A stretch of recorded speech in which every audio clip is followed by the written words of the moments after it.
লক্ষ্মী ঝাঁপি সিরিয়ালের আগামী পর্বে আমরা দেখতে পারবো কাসাই ঝাঁপিকে বলেন, ঝাঁপি কি করছিস বলতো।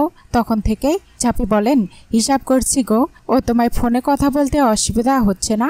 আমি বাইরে গিয়ে হিসাব করছি, তুমি কথা বলো। কাসাই বলেন, তোর বাবা বসতো, কথা পরে বললেও হবেই। কিসের হিসাব করছিস এত?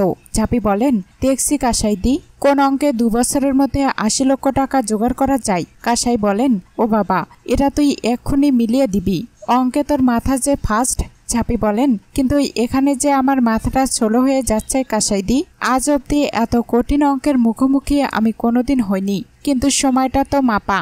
2 বছর 2 বছর পেরিয়ে গেলেই পরি কাকারা আর একটা দিন আমায় এক্সট্রা সময় দেবে না, একেবারে গলা চেপে ধরবেই। 2 বছরের মধ্যে 80 লক্ষ টাকা জোগাড় করা, আমি তো কোনো কুলকেনারা খুঁজে পাচ্ছি না। কাসাই বলেন, তা তুই দুম করে চাকরিটা ছাড়তে গেলি কেন?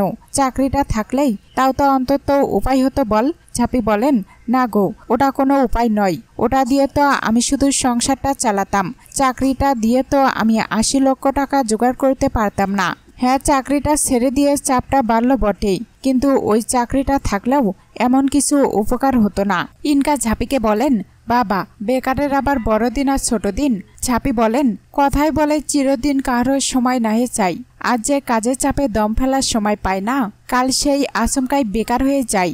এই দেখোই না আমার বাবা, একটা সময় দিনরাত এক করে কাজ করেছে, আজ তার কাজ নেই।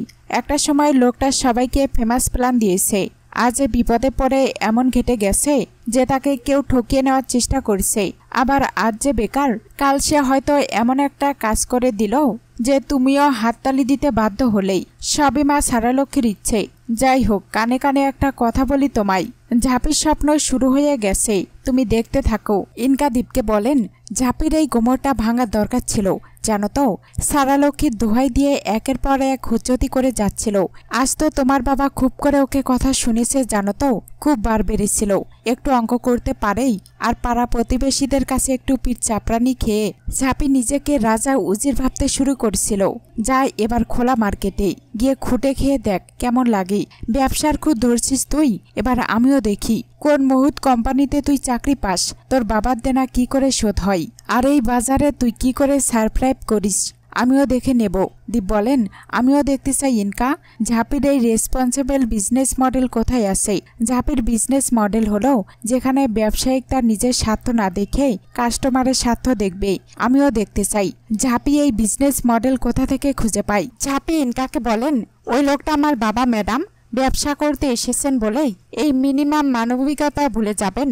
অবশ্য আপনার এর থেকে বেশি আর কি বা এক্সপেক্ট করা যায়, নয়তো সব